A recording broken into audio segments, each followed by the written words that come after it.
पिछले एपिसोड में हमने देखा कि सृष्टि अनामिका को सबके सामने एक जोरदार थप्पड़ मारती है, जिससे अनामिका संभल नहीं पाती और गिर जाती है और वो गुस्से में खड़ी होती है और सृष्टि की तरफ बढ़ती है। दो कौड़ी की लड़की, तेरी इतनी हिम्मत कि तूने मुझ पर हाथ उठाया। सृष्टि तो आज भी वैसे भी अनामिका से पंगे लेने के लिए ही आई थी और अनामिका सामने से उसे मौके दे रही थी। अनामिका ने इतना कहा ही था कि सृष्टि ने एक जोरदार थप्पड़ उसके मुंह पर जड़ दिया। फिर सृष्टि ने उसके पास खड़े वेटर के ट्रे से जूस का एक गिलास उठाया और अनामिका के मुंह पर फेंक दिया। सृष्टि ने कहा, जुबान संभाल के बात करना मुझसे। अगर आइंदा से एक भी शब्द मेरे बारे में गलत कहा तो मैं तुम्हारा वो हालत करूँगी जो तुमने कभी सोचा भी नहीं होगा। अनामिका गुस्से से पागल हो गई थी। अनामिका फिर से सृष्टि की तरफ हाथ उठाने के लिए बढ़ी ही थी कि तभी सुनैना जी बीच में आकर अनामिका को रोक देती है।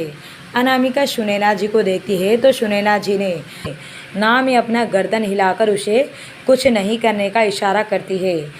सभी लोग अनामिका को ही देख रहे थे, इसलिए अनामिका को बहुत ही ज़्यादा इंसल्ट फील हो रहा था। अनामिका के पूरे कपड़े भी खराब हो चुके थे, इसलिए सुनैना जी उसे अपने कमरे में जाकर कपड़े चेंज करने के लिए कहते हैं। अनामिका सृष्टि को गुस्से में घूरती है, फिर अपने पैर पटकती हुई गुस्से में चली जाती है। अनामिका सुनैना जी के कमरे में जाकर सारा सामान इधर उधर फेंकने लगती है, क्योंकि उसे सृष्टि पर बहुत ही ज़्यादा गुस्सा आ रहा था। तभी सुनैना जी भी वहाँ पहुँचती है और अनामिका के पास आकर उसे कहती है, अनामिका शांत हो जाओ। सृष्टि ने आज जो भी किया है उसकी सज़ा उसे ज़रूर मिलेगी। अनामिका ने गुस्से में चिल्लाते हुए कहा, और इस बार उसकी सज़ा इतनी भयानक होगी कि दोबारा मुझसे पंगा लेने के बारे में सोचेगी भी नहीं। दो कौड़ी की लड़की, उसने सबके सामने मुझ पर, अनामिका बजाज पर हाथ उठाया। मैं भी सबके सामने उसे अपने पैरों पर गिरकर माफ़ी ना मंगवाई तो मेरा नाम भी अनामिका बजाज नहीं। सुनैना जी ने हैरानी से उसे देखा और कहा कि तुम ये कैसे करोगी। अनामिका के चेहरे पर एक शैतानी मुस्कान थी। अनामिका अपना फ़ोन ऑन करके सुनैना जी को दिखाती है, जिसमें कार्तिक का मैसेज कुछ इस तरह से था, हे माय लव, मैं जानता हूँ कि तुमने भी मेरे लिए करवा चौथ का व्रत रखा होगा। मैं आज तक कभी भी अपने हाथों से तुम्हारा व्रत नहीं तोड़ा, लेकिन आज पार्टी में सबके सामने तुम्हारा व्रत खोलूँगा। तुम आज अच्छे से तैयार होना। आज मैं सबके सामने तुम्हें अपनी होने वाली वाइफ के रूप में इंट्रोड्यूस करवाऊँगा। मैसेज पढ़कर सुनैना जी के चेहरे पर भी स्माइल आ जाती है। सुनैना जी ने अनामिका का फ़ोन उसे वापस देते हुए कहा, तो फिर टेंशन किस बात की है। बस थोड़ी ही देर में इस लड़की को अपनी औकात का पता चल जाएगा। तुम जल्दी से तैयार हो जाओ और बाहर आओ। ये मैसेज सृष्टि ने ही अनामिका को कार्तिक के मोबाइल से भेजा था। जब सृष्टि ने कार्तिक का मोबाइल ये कहकर मांगा था कि उसे उसके पापा से बात करनी है, क्योंकि सृष्टि जानती थी कि कार्तिक पार्टी में नहीं आएगा। वो पिछले 3 सालों से करवा चौथ वाली पार्टी में नहीं आता था, तो फिर आज क्यों आएगा। इसलिए सृष्टि अनामिका को पार्टी में बुलाकर एक बहुत बड़ा झटका देना चाहती थी और उसने ये मैसेज टाइप करके उसे सेंड कर दिया था। अब गार्डन में सभी औरतें बस एक दूसरे से बातें करने में बिजी थी, एक दूसरे को अपनी ज्वेलरी दिखाकर शो ऑफ कर रहे थे।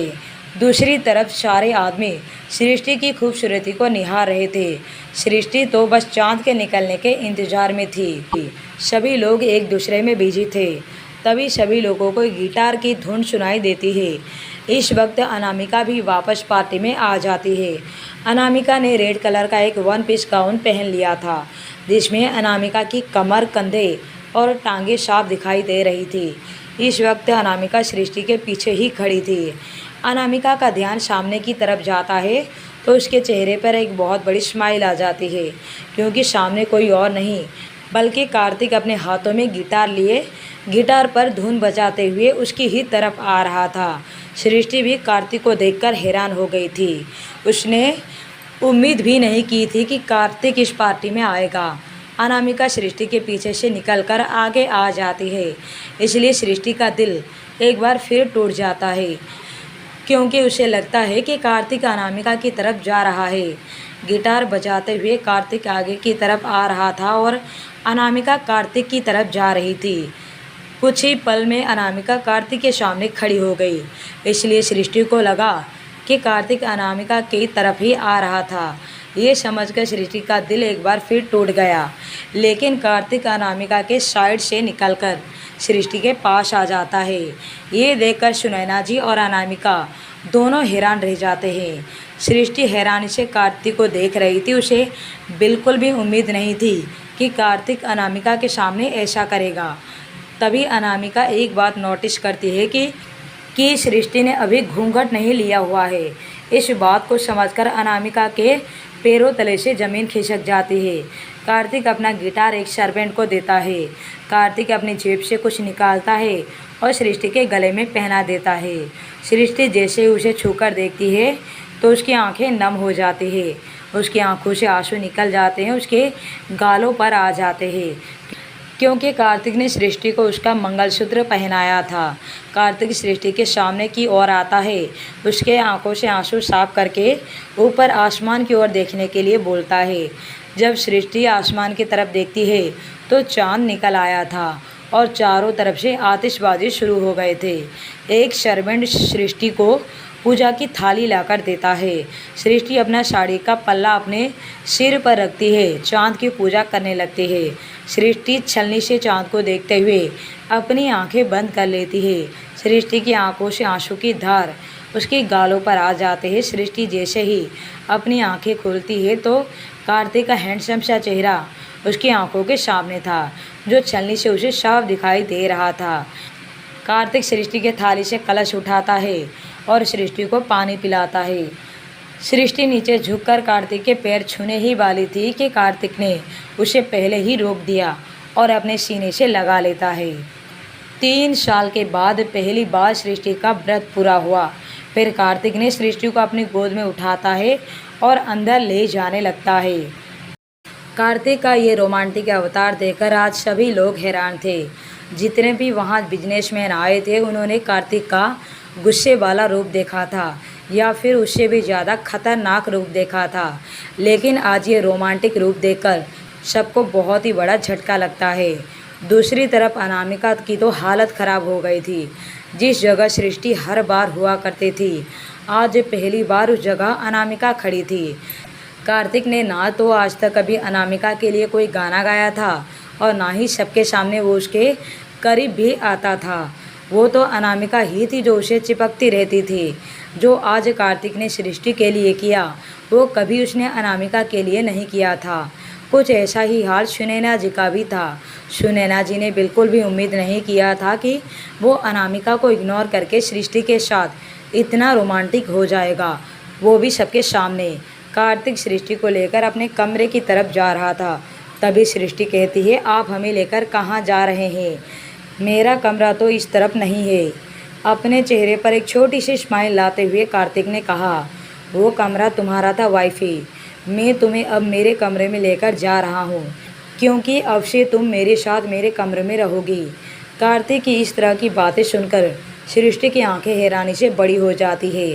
सृष्टि अपनी गर्दन ना में हिलाते हुए कहती है, नहीं नहीं, मुझे आपके साथ नहीं रहना, मुझे नीचे उतारो, मुझे आपके कमरे में नहीं जाना है। लेकिन कार्तिक सृष्टि की एक नहीं सुनता, उसे अपने कमरे की ओर ले जाता है। जैसे ही दोनों कमरे के अंदर जाते हैं तो सृष्टि हैरान हो जाती है, क्योंकि कार्तिक ने अपने पूरे कमरे को बहुत ही खूबसूरत तरीके से सजाया था। गुलाब के फूल और कैंडल से सजाया हुआ था। उसके बहुत बड़े कमरे के बीचों बीच एक टेबल भी सजाया गया था, जिस पर बहुत ही सलीके से खाना रखा गया था। कार्तिक सृष्टि को टेबल के पास रखी हुई चेयर पर बिठाता है और खुद भी उसके सामने चेयर पर बैठ जाता है। सृष्टि अपनी नज़र चारों ओर घुमाती है, सजावट को देखती है तो देखती रह जाती है। सजावट वाकई बहुत खूबसूरत लग रहा था। सृष्टि को इंडियन खाना पसंद था तो उसके लिए इंडियन खाना ही बनाया गया था। कार्तिक खाने का एक निवाला लेता है और सृष्टि की तरफ बढ़ा देता है। सृष्टि भी बिना कोई बहस के खाना खा लेती है और ऐसे ही कार्तिक उसे अपने हाथों से खाना खिलाने लगता है। कार्तिक सृष्टि को अपने हाथों से खाना खिला रहा था। तभी कार्तिक ने सृष्टि से कहा, तो क्या तुम मुझे खाना नहीं खिलाओगी? सृष्टि कार्तिक को कुछ नहीं कहती है और अपने हाथों से खाना कार्तिक को खिलाने लगती है। अब दोनों एक दूसरे को खाना खिला रहे थे, लेकिन दोनों के बीच एक शांति थी जो कि समझ में नहीं आ रही थी कि कैसे इसे तोड़ा जाए। कार्तिक सृष्टि से बात करना चाहता था, लेकिन शुरुआत कैसे करे उसे समझ में नहीं आ रहा था। इसलिए उसने सृष्टि से सीधा सवाल पूछा, तुम घर छोड़कर क्यों चली गई थी, वो भी आधी रात को? कार्तिक का सवाल सुनकर सृष्टि का एक पल के लिए हाथ रुक जाता है। दूसरे ही पल उसने कार्तिक को खाना खिलाते हुए कहा, गई नहीं थी, धक्के मारकर निकाल दिया गया था। सृष्टि की बात सुनकर कार्तिक एकदम से अवाक रह गया था। उसने हैरान भरी नज़रों से सृष्टि को देखने लगता है। दूसरी तरफ अनामिका सुनैना जी के कमरे में थी। उसने सुनैना जी के पूरे कमरे को तहस नहस कर दिया था, पूरे कमरे का सामान तोड़ डाला था। इस वक्त वो गुस्से में पागल हो चुकी थी। अनामिका ने गुस्से में चिल्लाते हुए कहा, कार्तिक सिर्फ मेरा है, सिर्फ मेरा। मैं कार्तिक को नहीं छोड़ सकती। मुझे कार्तिक वापस चाहिए। वो मेरे साथ ऐसा नहीं कर सकता। मैं उस सृष्टि को जान से मार दूंगी। उसकी हिम्मत भी कैसे हुई मेरे कार्तिक के करीब आने की। मैं उसे नहीं छोड़ूंगी। सुनैना जी ने अनामिका को संभालते हुए कहा, तुम फिक्र मत करो, सृष्टि को इस घर से जाना ही होगा। जब तक तुम्हारे आंटी तुम्हारे साथ है तो तुम्हें फिक्र करने की कोई ज़रूरत नहीं। ये बोलकर सुनैना जी अनामिका को अपने सीने से लगा लेती है और उसे शांत करने की कोशिश करने लगती है। यहाँ कार्तिक के कमरे में कार्तिक की आंखें गुस्से से सर्द हो चुकी थी। उसने गुस्से में कहा, क्या बकवास कर रही हो तुम? सृष्टि ने कहा, बकवास नहीं, सच बोल रही हूँ। सृष्टि ने एक और निवाला कार्तिक की तरफ किया तो कार्तिक ने उसके हाथ को पकड़कर रोक देता है। गुस्से में पूछता है, आखिर उस रात को क्या हुआ था? मुझे सच सच बताओ। सृष्टि भी निवाले को वापस प्लेट में रख देती है और खामोश होकर सिर झुकाकर बैठ जाती है। कार्तिक से अब अपना गुस्सा बर्दाश्त नहीं हो रहा था। उसने टेबल को उठाकर पलट देता है और सारा का सारा खाना नीचे ज़मीन पर गिर जाता है। उसने गुस्से में चिल्लाते हुए कहा, मैं तुमसे कुछ पूछ रहा हूँ। तो सृष्टि को भी गुस्सा आ जाता है। उसने भी दूसरे चेयर पर से खड़ी हो जाती है और चिल्लाकर कहा, जानना चाहते हैं ना उस रात क्या हुआ था? तो सुनिए, रेप हुआ था उस रात मेरा, आप ही के घर में, आप ही के पत्नी के साथ आपके ही दोस्तों ने मिलकर बलात्कार किया था। ये बोलते हुए सृष्टि का गला भर आता है। सृष्टि की आंखें भी आंसुओं से भर जाती है। सृष्टि की बातें सुनकर कार्तिक के सिर पर तो आसमान टूट पड़ता है। उसके पैरों नीचे से ज़मीन खिसक जाती है। वो बस बिना जान के मुर्दे की तरह सृष्टि को अपनी हैरान भरी नज़रों से देखता रह जाता है, जैसे वो अपनी नज़रों से कह रहा हो, ये झूठ है, बोल दो कि ये झूठ है, ये नहीं हो सकता। लेकिन सृष्टि अपनी नज़रें कार्तिक की तरफ से हटा लेती है, उसकी तरफ पीठ करके खड़ी हो जाती है। सृष्टि की आंखों से आंसू बह रहे थे। सृष्टि अपने आंसू को कंट्रोल नहीं कर पाती। अब तो उसकी सिसकियाँ निकलने लगती है। कार्तिक सृष्टि की बाजू को पकड़कर अपनी तरफ खींच लेता है। उसे खुद से चिपकाते हुए बोलता है, तुम झूठ बोल रही हो, ऐसा नहीं हो सकता। मेरे घर में आकर कोई मेरी ही पत्नी पर अपनी गंदी नज़र डाले, हो ही नहीं सकता। छूना तो दूर की बात है। कार्तिक की बात सुनकर सृष्टि गुस्से में कार्तिक को देखती है और झटके से अपनी बाजू छुड़ाते हुए अपने दोनों हाथ कार्तिक के सीने पर रखकर उसे धक्का दे देती है। उससे अलग होकर लगभग चिल्लाते हुए उसने कहा, सही कहा आपने, कोई भी आदमी आपके घर में आकर आपकी पत्नी को नज़र उठाकर नहीं देख सकता। छूना तो दूर की बात है, लेकिन क्या मैं तब आपकी पत्नी थी? सही कहा आपने कि किसी में इतनी हिम्मत नहीं कि कार्तिक सक्सेना की बीवी को हाथ लगा सके, लेकिन कार्तिक सक्सेना अपनी बीवी को खुद से दूर करके दूसरों को ये हिम्मत दे कि वो उसकी पत्नी को हाथ लगाए, उसके कपड़े उतारे, अपने बिस्तर तक घसीटते हुए ले जाए और अपने जिस्म की आग को ठंडा करे। कार्तिक ने गुस्से में चिल्लाते हुए कहा, सृष्टि बस। सृष्टि दर्द भरी मुस्कान अपने चेहरे पर लाकर बोलती है, क्या हुआ मिस्टर सक्सेना? बुरा लग रहा है? बर्दाश्त नहीं हो रहा है आपको? जिस दर्द को आप सुन भी नहीं सकते, उस दर्द को मैंने बर्दाश्त किया है। शादी से लेकर आज तक मैं तिल तिल मरी हूँ। एक लड़की हजारों सपने सजाए शादी करके अपने पति का हाथ पकड़कर उसके घर आती है। अपना घर, अपने लोग, अपना परिवार सब कुछ छोड़कर उस लड़के के भरोसे उसके घर आती है। मैं भी आई थी, लेकिन शादी के पहले रात ही आपने मुझे अकेला छोड़ दिया। कार्तिक इस वक्त बहुत ही ज़्यादा गिल्टी महसूस कर रहा था। अब वो सृष्टि से नज़रें नहीं मिला पा रहा था, क्योंकि सृष्टि के एक एक बात सच थी। सृष्टि फिर से कार्तिक के पास आती है, उसके कॉलर को पकड़कर झंझोड़ते हुए पूछती है, आप जानते हैं, जब एक पति अपनी पत्नी से मुंह फेर लेता है तो दुनिया वालों को क्या लगता है कि अब वो लड़की पब्लिक प्रॉपर्टी बन गई है, उसके साथ कुछ भी किया जा सकता है। सृष्टि कार्तिक का कॉलर छोड़ देती है, एकदम से पीछे हट जाती है। मुझे छूने का हक सिर्फ आपको था, लेकिन आपने ये हक दूसरे को दे दिया। जब कार्तिक गुस्से में सृष्टि के दोनों बाजू को पकड़ता है, गुस्से में बोलता है, बस बहुत हो गया, तुम्हें छूने का हक सिर्फ मेरा है और मेरा ही रहेगा। किसी की इतनी हिम्मत नहीं कि कार्तिक सक्सेना का हक कोई और उसे छीन सके। मैं जानता हूँ कि तुम मुझे गिल्टी फील कराने के लिए झूठ बोल रही हो। तुम्हारे साथ ऐसा कुछ भी नहीं हुआ। तुम मेरे अलावा किसी और के करीब नहीं जा सकती। तुम्हें कोई और नहीं छू सकता। तुम मेरी हो, सिर्फ मेरी। सृष्टि ने तंज भरी मुस्कान भरते हुए कहा, और कितनी लड़कियों को छूने का हक है आपको? जब आप खुद दूसरी लड़कियों को छूते हैं तब क्या? आप खुद अनामिका के साथ रिलेशन में थे तब क्या? आप जिसके भी साथ फिजिकल हो सकते हैं, लेकिन जब आपसे पहले मेरे जिस्म को किसी और ने हासिल कर लिया तो आपको बहुत बुरा लगा, बर्दाश्त नहीं हुआ। बेशक कल तक तो आप मेरी शक्ल भी नहीं देखना चाहते थे, और अचानक से आप मेरे पति बनकर दुनिया वालों के सामने मेरा व्रत भी खुलवा दिया, अनामिका को इग्नोर कर दिया और मुझ पर हक जमा रहे हो। ये सब बस उसी रात से है ना, जिस रात आपने मुझे समंदर से डूबने से बचाया था। उस रात आपने मेरे कपड़े भी बदले थे, मेरे जिस्म को भी देखा होगा। सृष्टि एक दर्द भरी मुस्कान अपने चेहरे पर लाकर बोलती है, भगवान ने मुझे किस्मत तो अच्छी नहीं दी, लेकिन हाँ, खूबसूरती बहुत दिया है। मुझे अपने बिस्तर पर लाना चाहते हो। अब तो आपको पता चल गया है कि जिस खूबसूरती को आप पाना चाहते हैं वो खूबसूरती खूबसूरत ही नहीं, बल्कि एक भद्दा दाग बन चुका है। उस पर बहुत से दाग है। अब ये आपके काबिल नहीं रहा, क्योंकि इस जिस्म को पहले से ही कोई गंदा कर चुका है। तो आप रही अपनी अनामिका के साथ। मैं कल सुबह ही दिल्ली वापस चली जाऊंगी। इतना बोलकर सृष्टि कार्तिक के कमरे से निकलकर अपने कमरे में चली जाती है। कार्तिक भी घर से बाहर निकल जाता है। सृष्टि अपने कमरे में आती है, दरवाज़ा बंद करके दरवाजे के सहारे बैठ जाती है। घुटनों पर अपना सिर रखकर फूट फूट कर रोने लगती है। थोड़ी देर ऐसे ही रोने के बाद सृष्टि अपनी अलमारी के पास आती है और अलमारी खोलकर उसमें से एक फ़ोटो फ्रेम निकालती है।